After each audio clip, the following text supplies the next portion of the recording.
School system গুলোকে অনলাইনে এনে সরকার যদি বিদ্যুৎ সেভই করতে চায় আশ্রয় তো ক্লাসেই ক্লাস করা। বাংলাদেশ শিক্ষামন্ত্রী জ্বালানি সংকট মোকাবেলায় স্কুল কলেজগুলো অনলাইন এবং অফলাইন ক্লাস নেওয়ার চিন্তা করছেন। 3 দিন অনলাইন 3 দিন অফলাইন।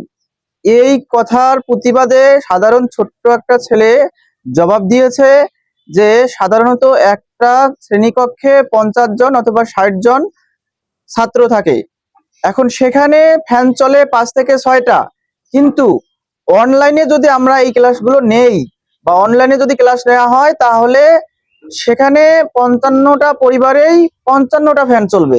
সেখানে কি বিদ্যুৎ সাশ্রয় হলো না বিদ্যুৎ অপচয় হলো? আবার এক্সট্রা ইন্টারনেট অপচয় হবে। সেখানে কোনটা ভালো হলো? সাধারণ একজন ছোট্ট ছেলেই এই বিষয়টা ধরে ফেলেছে।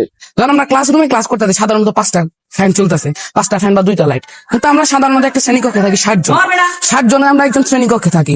সরকার যদি বিদ্যুৎ সেভই করতে চায়, আমরা যদি অনলাইনে ক্লাস করি, এই 60টা পরিবার ননমিন হলে 50টা ফ্যান চলবে।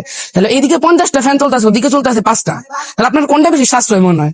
আপনার দুই দিক দিয়ে তো চিন্তা করে দেখতে হবে। তাহলে সাশ্রয় তো ক্লাসেই ক্লাস করা, নাহলে তো আপনার নতুন করে আপনার আরো 54টা, ধরেন 54 বা 50টা এরকম ফ্যান তো আপনার আবার চালাইতে হবে। তাহলে এদিকে বিদ্যুতের জ্বালানি সাশ্রয় কেমন হইতেছে?